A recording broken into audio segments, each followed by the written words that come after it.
ओम साई राम, जय साई राम। आप लोग सब कैसे हैं? आज एक नया एक्सपीरियंस लेके मैं आप सबके समक्ष आ गई हूँ। तो आज की जो लीला मैं आप सबसे शेयर करने जा रही हूँ, ये मुझे कल ही एक साई वक्त है अन्नू बोहरा, जो कि राजस्थान से बिलोंग करती है, बाबा की बहुत प्यारी बच्ची है, उन्होंने मुझे शेयर किया है, जो कि लेटेस्ट है, अभी रक्षाबंधन का एक्सपीरियंस है। तो हुआ क्या था, वो रक्षाबंधन को अपने घर चली गई थी। उनके मम्मी पापा अक्सर बीमार रहते हैं, मम्मी भी बीमार रहते हैं, पापा भी बीमार रहते हैं। तो अन्नू जो है ऐसे ही अपने मम्मी पापा से बाबा की बातें करने लगी कि बाबा ऐसी लीला करते हैं, वैसी लीला करते हैं।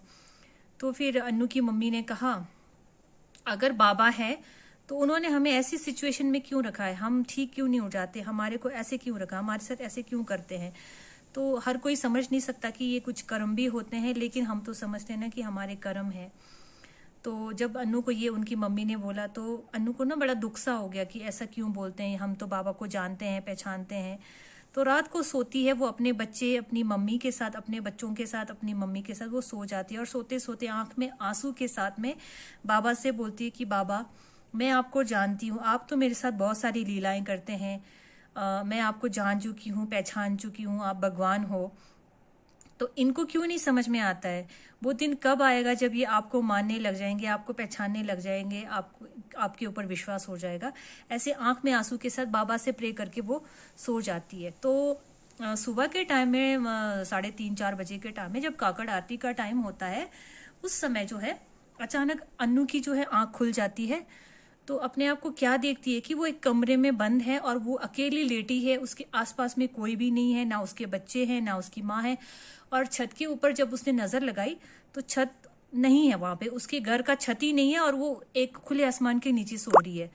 तो अपने आप को उसने देखा कि एक खुले आसमान के नीचे सो रही है और वहां पे चांद सितारे जो है उसको दिख रहे हैं। तो उसको समझ में नहीं आया। फिर वो दोबारा कोशिश करती है सोने की। जब वो दोबारा सोती है तो उसके कानों में काकड़ आरती गूंजने लगी कि कोई काकड़ आरती गा रहा है। तो उसको लग रहा है कि पता नहीं कौन ये इतनी सुबह मेरे को सोने नहीं दे रहा है, इतनी रात को कौन काकड़ आरती गा रहा है, मेरे को नींद में डिस्टर्बेंस हो रही है।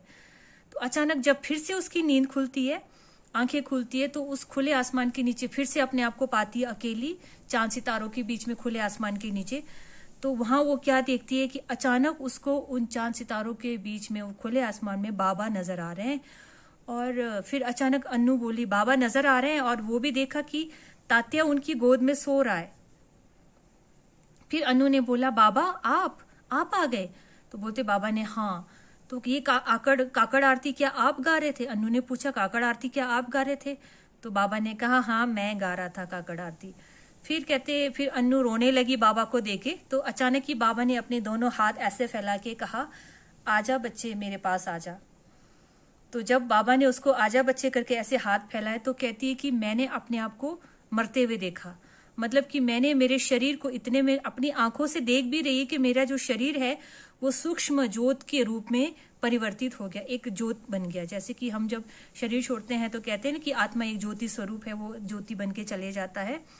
तो सेम वो क्या देखती है कि उसका शरीर ज्योत में परिवर्तित होके सीधा जो है बाबा के सीने में जाके समाहित हो गया, बाबा के अंदर समा गया।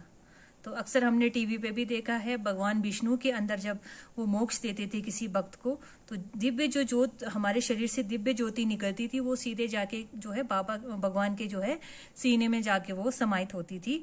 तो सेम जो है बाबा ने अनुभव ऐसा दिया अन्नू को कि इसका कहीं ना कहीं अर्थ यही निकलता है कि अन्नू बहन को शायद कहीं ना कहीं जो है मोक्ष मिलने वाला है, या मोक्ष के लिए वो अपनी सीट फिक्स कर चुकी है।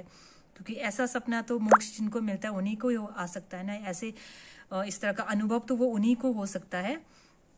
क्योंकि हम सब लोग तो यही जानते हैं कि मोक्ष जो है, मोक्ष जब मिलता है तो भगवान के अंदर समाहित हो जाता है, हमारा शरीर सूक्ष्म बन के ज्योत के रूप में भगवान के अंदर समाहित हो जाता है। तो अन्नू का ये हो गया, तो बाबा ने कहीं ना कहीं सिग्नल दे दिया कि उसने अपनी सीट फिक्स कर ली है। तभी तो बाबा बोलते हैं ना कि मैं तुम्हें बहुत बड़ी चीज देने जा रहा हूँ, तुम लोग मुझसे वो मांगते ही नहीं, तुम छोटी छोटी जरूरतें अपने से मेरे से मांगते रहते हो। कोई नौकरी मांग रहा है, कोई पैसा मांग रहा है, कोई बच्चा मांग रहा है, कोई शादी मांग रहा है, कोई सुख मांग रहा है। तो बाबा क्या बोलते हैं, मैं तो देना चाहता हूँ बहुत बड़ी चीज, मोक्ष। तो तुम लोग वो मोक्ष के पीछे नहीं भागते, तुम इधर की रोजमर्रा की चीजों के पीछे भागते हो। मैं देना चाहता हूँ मोक्ष और तुम भागते हो छोटी छोटी चीजों के पीछे। तो जब भगवान हाथ लगे हैं तो बड़ा हाथ मारो, छोटा हाथ क्यों मारते, छोटी छोटी चीजों के पीछे क्यों भागते हो? तो बड़ा हाथ मारो। पर ब्रह्मा स्वरूप भगवान साक्षात हमारे हाथ लगे हैं, तो छोटी चीजों में क्यों संतुष्टि पाना? बड़ा हाथ मारो, मोक्ष की कामना करो और ऐसे कर्म करें कि हमें मोक्ष मिल जाए। जैसे बाबा बोलते हैं कि मैं तो देना चाहता हूँ मोक्ष, लेकिन तुम मांगते ही नहीं हो, तुम तो दूसरी चीजें मांगते हो।